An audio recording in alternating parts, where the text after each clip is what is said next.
नमस्कार and welcome to Bharat affairs. अगर आपसे एक क्वेश्चन पूछा जाए कि यूएसए के बाद में कौन सा ऐसा देश है जो अपनी मिलिट्री को बड़े नंबर से बढ़ा रहा है या फिर अपने न्यूक्लियर वेपन्स को एक बड़ी संख्या में बढ़ाने की कोशिश कर रहा है आज के टाइम में, तो आपके दिमाग में एक ही जवाब आएगा, वो है चाइना। और ये जो चाइनीज थ्रेट है ना, ये इतना बड़ा हो चुका है कि बाइडेन एडमिनिस्ट्रेशंस, आपको बता दें कि यूएसए हाल ही में यहाँ पर एक सीक्रेट न्यूक्लियर स्ट्रेटेजी को अप्रूवल दे चुका है। और ये सब कुछ यूएसए कर रहा है चाइनीज थ्रेट को देखते हुए, क्योंकि हाल ही में एक रिपोर्ट रिलीज की गई। इस रिपोर्ट के तहत में ये बताया गया कि जो बाइडेन एडमिनिस्ट्रेशन है, क्योंकि यूएसए में इलेक्शंस तो होने वाले हैं, लेकिन फिलहाल तो करेंट के प्रेसिडेंट बाइडेन ही है।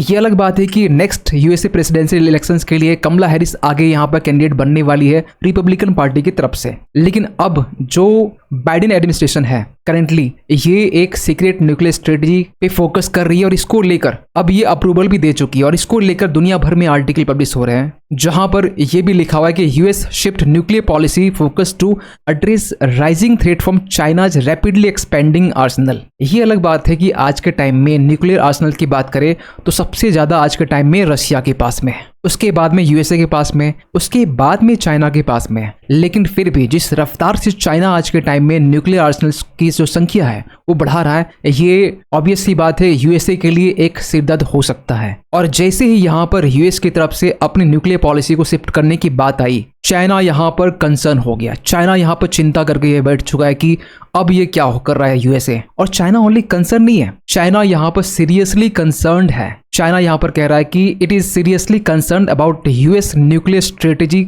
रिपोर्ट। यही नहीं, चाइना का जो सरकारी अखबार है द ग्लोबल टाइम्स, इन्होंने यहाँ पर यह भी लिख दिया कि यूएस जो है ये primary source of nuclear threat in है पूरी दुनिया के लिए। क्योंकि अब तक पूरी दुनिया ये मानती आ रही कि जो चाइना है जिस तरीके से रैपिडली एक्सपेंड कर रहा है न्यूक्लियर आर्सेनल को और दुनिया के लिए एक थ्रेट बन सकता है, यूएसए भी मान रहा है। लेकिन चाइना जस्ट ऑपोजिट ये कह रहा है कि चाइना यहाँ पर नहीं है, यूएसए जो है वो प्राइमरी सोर्स है न्यूक्लियर थ्रेट के लिए आगे आने वाले टाइम के लिए, जो दुनिया के लिए अच्छा नहीं है। और साथ साथ इन्होंने ये भी कहा कि चाइना थ्रेट नहीं है दुनिया के लिए। बीजिंग से so called China threat by US nothing but to expand its nuclear arsenal. देखिए आज के टाइम में ना यूएस में अगर आप देखेंगे तो नवंबर के टाइम में इलेक्शंस कंडक्ट होने वाले, जो कि 2 से ढाई महीने के टाइम बाकी है, जहां पर Joe Biden first presidential debate में जहां पर ट्रंप के साथ डिबेट होती है वहां पर काफी ज्यादा फ्रस्ट्रेशन का सामना करना पड़ता है जो बाइडेन को। तो इस डिबेट के बाद में जो बाइडेन को ये लग गया कि आगे आने वाले टाइम में या फिर प्रेसिडेंशियल इलेक्शंस में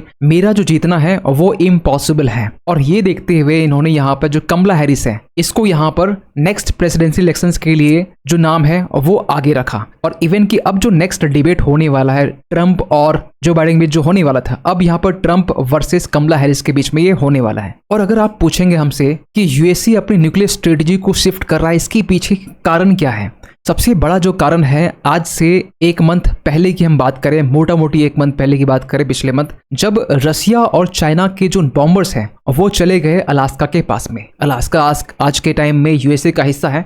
एक समय ये रशिया का पार्ट हुआ करता था, लेकिन आज के टाइम में ये अलास्का यूएसए का हिस्सा है। और यहाँ पर जाने के बाद में रशिया और चाइनीज जो बॉम्बर्स हैं, ये एक टाइम के बाद में ये भी लग रहा था कि ये कनाडा की टेरिटरी में या फिर एयर स्पेस में जा सकते हैं। और उस वक्त जब ये हुआ, यूएसए सीरियसली काफी ज्यादा कंसर्न था। यूएसए को ये लग रहा था कि हमें कोई सीरियसली क्यों नहीं ले रहा है। रशिया चाइना दोनों मिलकर ये जॉइंट पेट्रोलिंग के दौरान अलास्का तक पहुंच चुके थे। ये काफ़ी ज़्यादा चिंता का विषय था यूएस के लिए और कनाडा के लिए भी, क्योंकि ये कनाडा के बिल्कुल ये नज़दीक हैं। और दूसरा सबसे बड़ा रीज़न यहाँ पर यह है कि आज से लगभग कुछ मंथ पहले है, बात हम कर रहे हैं फरवरी 2024 की, जब एक रशियन डॉक्यूमेंट्स लीक हुई। और इस लीक डॉक्यूमेंट्स में ये बातें सामने निकल के आई कि रशिया जो है ये न्यूक्लियर अटैक कर सकता है। इवन कि चाइनीज अग्रेशन को देखते हुए भी रशिया न्यूक्लियर अटैक कर सकता है चाइना के ऊपर में भी। और जब ये रिपोर्ट्स लीक हुई, इस रिपोर्ट में ओनली चाइनीज अग्रेशन का जिक्र नहीं किया गया था, इस रिपोर्ट में भी बातें कही गई थी कि किस तरीके से यूएस समेत यूरोपियन कंट्री जो है इसके ऊपर भी न्यूक्लियर अटैक रशिया कर सकता है। इसके बाद में यूएसए काफी ज्यादा कंसर्न था। और ये सब चीज को देखते हुए बाइडेन एडमिनिस्ट्रेशन ने एक मेजर न्यूक्लियर वेपन्स अलर्ट भी इशू किया था। आज से लगभग 2 मंथ पहले की बात करें, जून की हम बात करें 2024 की, क्योंकि उस वक्त ये देखते हुए कि जो ऑल आउट वॉर है, ये एक डर जो उस वक्त सामने निकल के आ रहा था कि अगर ये होता है तो ये पूरे वर्ल्ड के लिए एक कंसर्निंग इशू बन सकता है। और इसी के लिए जो आज के टाइम में जो चाइना फैक्टर है, चाइना जिस तरीके से रैपिडली एक्सपेंड कर रहा है अपने न्यूक्लियर आर्सेनल को, इसको एक थ्रेट मानते हुए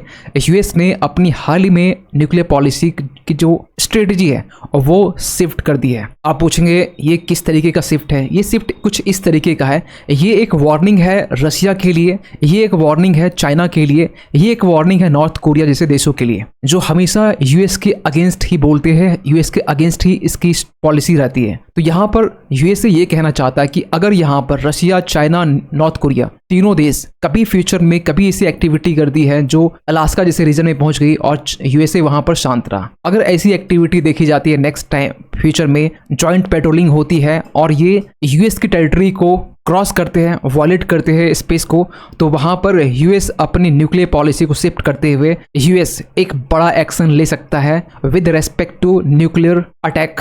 और आज से लगभग 2 मंथ पहले की हम बात कर रहे हैं जब ये डेटा सामने आई कि जो ग्लोबल स्पेंडिंग है न्यूक्लियर वेपन्स पर ये रिकॉर्ड राइज हुई है। कितना? ये 13% तक राइज हुई है। मतलब ये हुआ कि आज जो पूरा देश है जिस तरीके से न्यूक्लियर वेपन्स बनाने की दिशा में आगे बढ़ रहा है, चाहे ईरान की बात हो या फिर इजराइल की बात हो, तमाम जो ये जो देश है ये न्यूक्लियर वेपन्स को एक्वायर करने के पीछे काम कर रहे हैं और जिनके पास में है ऑलरेडी इनके रख रखाव के लिए ये लोग काफ़ी ज़्यादा खर्च कर रहे हैं। तो जो ग्लोबल स्पेंडिंग है वो 13% बढ़ चुका है। ये इस साल की हम बात कर रहे हैं, क्योंकि जब आप डेटा देखेंगे ना तो सबसे ज़्यादा जो न्यूक्लियर आर्सेनल है आज के टाइम में ये लेटेस्ट डेटा है रशिया के पास में। ये अलग बात है कि रशिया और यूएसए के बीच में जो ट्रीटी हुई थी जिसमें ये बातें की गई थी कि जी जो इनके पास में न्यूक्लियर आर्सेनल है ये आगे आने वाले टाइम में हम लोग इसको रिड्यूस करेंगे, घटाएंगे। लेकिन रशिया यूक्रेन वॉर के बाद में ये स्टैटिक सा हो गया है। आप देखेंगे रशिया के पास में सबसे ज़्यादा न्यूक्लियर आर्सेनल है, फिर यूएसए के पास में, चाइना के पास में 410 है, फिर फ्रांस, यूके, पाकिस्तान, इंडिया। वैसे आपको बता दें कि हाल ही में यहाँ पर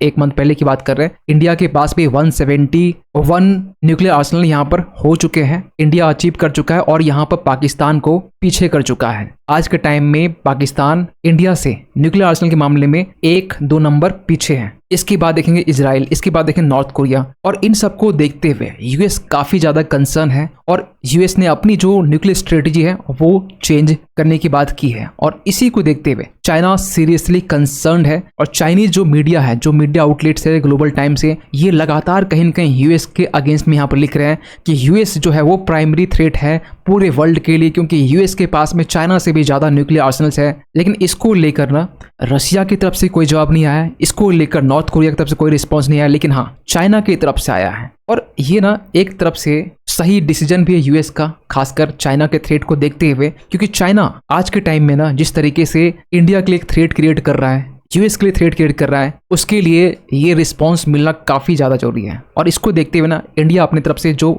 एडवांस जो मिसाइल्स है इस पर भी इंडिया काम कर रहा है। चाइना थ्रेट को देखते हुए इंडिया की जो फॉरेन पॉलिसी है विद फिलीपींस, विद वियतनाम और बाकी जो साउथ चाइना सी में जो देश हैं इनके साथ में बढ़ी है। इवन कि हम लोग हाल ही में यहाँ पर इंडिया फिलीपींस को ब्रह्मोस मिसाइल्स यहाँ पर रिसेंटली सप्लाई किया है। इसके अलावा भी यहाँ पर बॉर्डर एरियाज में इंडिया काफ़ी डेवलपमेंट कर रहा है और ये सब कुछ हो रहा है चाइनीज थ्रेट को देखते हुए। खैर, आप क्या मानते हैं पूरी इस अपडेट को लेकर कमेंट कीजिएगा। और जाते जाते एक क्वेश्चन आप सभी के लिए कि हाल ही में यहाँ पर इंडिया और यूरोपियन यूनियन रीजनल कॉन्फ्रेंस हाल ही में आयोजित हुआ था, आपको बताना ये है कि ये कहाँ पर हुआ था। आपके पास ऑप्शन है हैदराबाद, चेन्नई, बेंगलुरु या फिर न्यू दिल्ली। सही आंसर कीजिए कमेंट सेक्शन पे। मिलते किसी अगले वीडियो में, तब तक के लिए थैंक यू सो मच।